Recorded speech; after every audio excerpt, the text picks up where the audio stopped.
नमस्कार सबैजनालाई।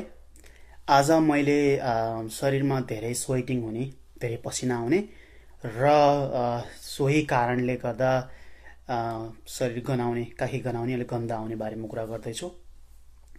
पसिना आउनु शरीरको लागि राम्रो कुरा हो है। स्वेटिङ हुनु शरीर त्यो त्यो प्रक्रियाबाट शरीरमा यो होमियोस्टासिस, यो टेम्परेचर मेन्टेन गर्ने, थर्मोरेगुलेसन गर्ने काम गर्छ। राम्रो कुरा हो। तर कसैलाई अलिक बढी नै स्वेटिङ हुने गर्छ, बढी नै पसिना आउने गर्छ र सोही कारणले अथवा कमै पसिना आए पनि कसैलाई अलिक बढी शरीरमा गन्ध आउने गर्छ है। जसले गर्दा अलिकति अप्ठ्यारो बनाउने, अलिकति एम्बारेसिङ बनाउने हुन्छ। कसैलाई अलिकति एङ्जाइटी, अलिक आत्तिएको बेलामा अथवा घरभन्दा बाहिर निस्केको बेलामा अलिक बढी हुने गर्छ भने कसैलाई सामान्य एक्सर्साइज गर्दाखेरि अरूलाई भन्दा बढी पसिना आउने गर्छ। गन्ध चाहिँ कसरी आयो भन्दा हाम्रो पसिना त्यो पसिना पोर्स हुन्छ स्किनमा, त्यहाँबाट स्वेट निस्किन्छ अनि त्यसैलाई ब्याक्टेरियाले ब्रेकडाउन गरेर डिकम्पोज गर्दाखेरि त्यस गन्ध आउने हो। जीवाणुको कारण चाहिँ गन्ध आउने हो है। अरू नै कारण पनि हुन्छ नि, तर प्राय जीवाणुको कारणले गन्ध आउने हो। त्यो बुझिराख्नुपर्छ नम्बर 1 है। अब कसरी चाहिँ यसलाई समाधान गर्ने त म पहिला गन्धको बारेमा कुरा गर्दैछु है। समाधान अब दिनदिनै नुहाउँदाखेरि, खास गरी बेलुका पख नुहाउने बित्तिकै डियोड्रेन्ट लाउनुपर्छ काखीमा है। गन्धको कुरा गर्दाखेरि मसँग 2टा एक्जाम्पल छ यहाँ। मैले ब्रान्ड देखाउन छैन। यो डियोड्रेन्टहरू पनि यो काखीमा लगाउने पनि 2 किसिमका हुन्छन् है। एउटा हुन्छ एन्टापर्सपिरेन्ट, जुन पसिना रोक्ने खाले। अर्को हुन्छ सामान्य डियोड्रेन्टमा त, जसले चाहिँ त्यो ब्याक्टेरियाहरू हुर्किन नदिने र गन्ध आउन नदिने है। 2 किसिमको हुन्छ।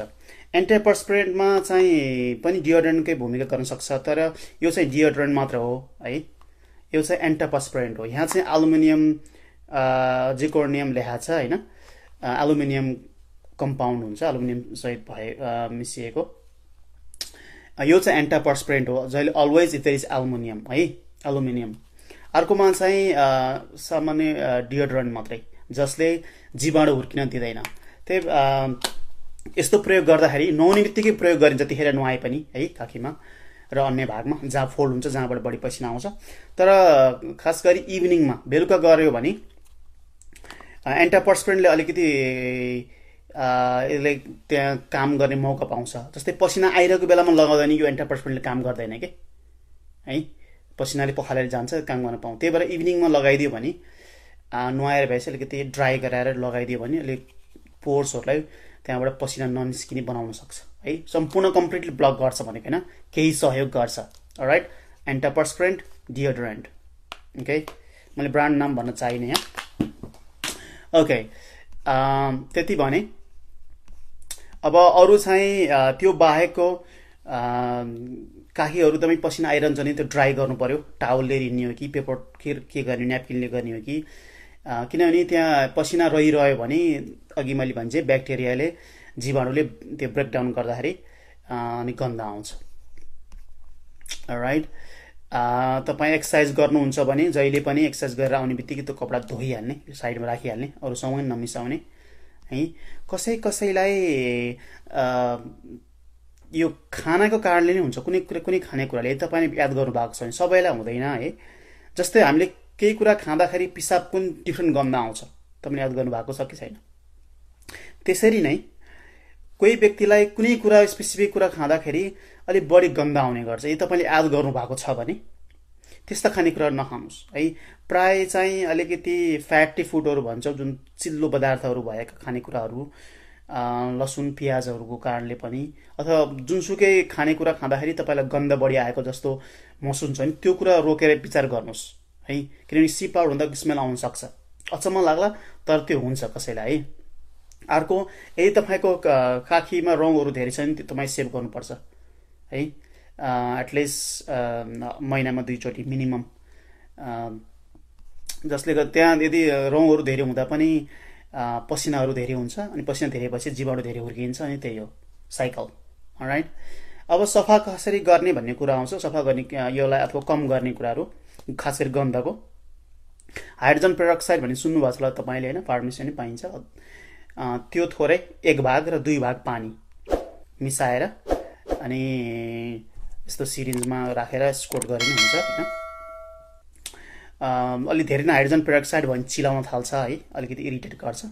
सकेसम्म 1 भाग हाइड्रोजन पेरोक्साइड अनि 2 भाग चाहिँ पानी मिसाएर दिनको एकपटक सफा गर्ने है, जसले गर्दा जीवाणु हुर्किन पाउँदैन, जीवाणु मर्छ। अलराइट, यदि तपाईँले यस्तो एन्टापर्सपिरेन्ट र डियोड्रेन्ट प्रयोग गर्नुहुन्न भने त्यो गर्नुपर्ने हुन्छ है।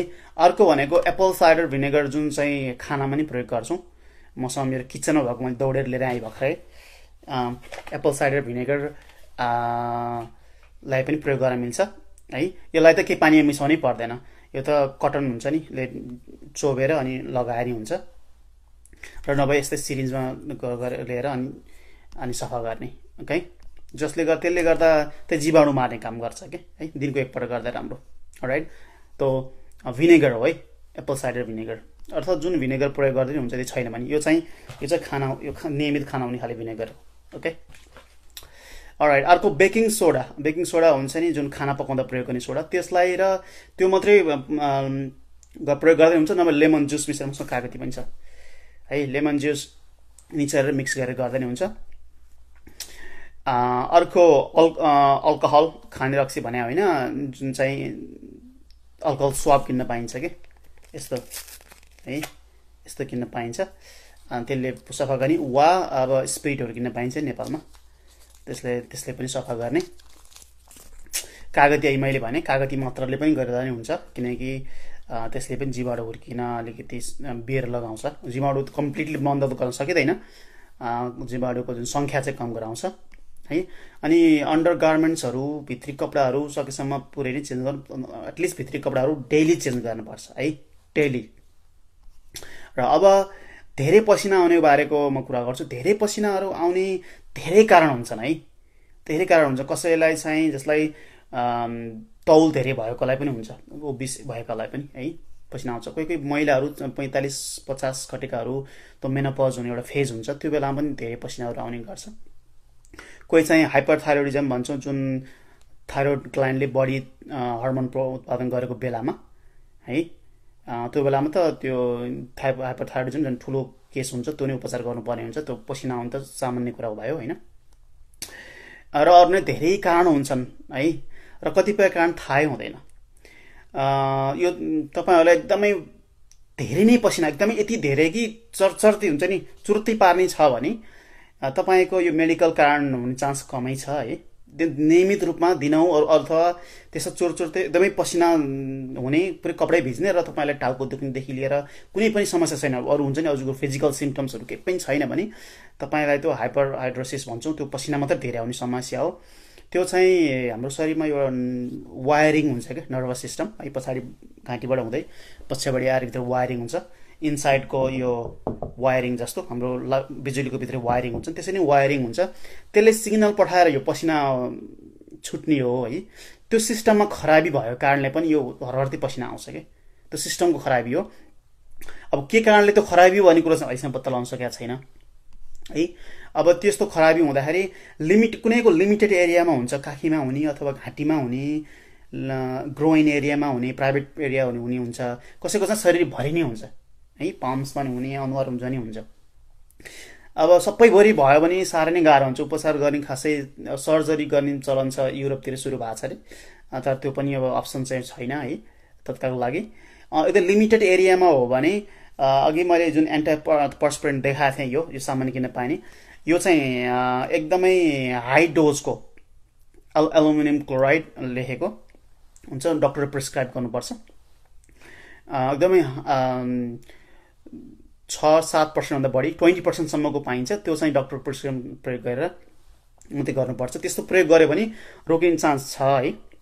त्यही कुरा पनि लामो समयसम्म प्रयोग गर्नु हुँदैन फेरि। त्यही भएर अति नै धेरै पसिना आउनेको लागि खासै राम्रो उपचार छैन ओके। अब कहिलेकाहीँ अब कुनै ठाउँमा जान पर्यो, मलाई साह्रै नै अप्ठ्यारो हुन्छ भने 1-2 दिनको लागि चाहिँ उपाय छ है, तर जुन औषधले काम गर्छ त्यो दिनौँ सधैँ प्रयोग गर्न हुँदैन कि है। त्यही भएर गाह्रै छ। अब लिमिटेड एरियामा हो भने बोटक्स इन्जेक्सनहरू लिने चलन पनि छ, जसले गर्दा यो स्वेट नहोस्। त्यो पनि नेपालको केसमा चाहिँ सम्भव छैन है।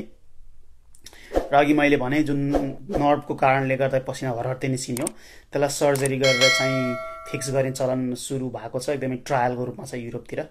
तर त्यो पनि अब त्यसको लागि कसले सर्जरी गरेर बसोस् है, त्यो गाह्रो छ। र अब कम्तीमा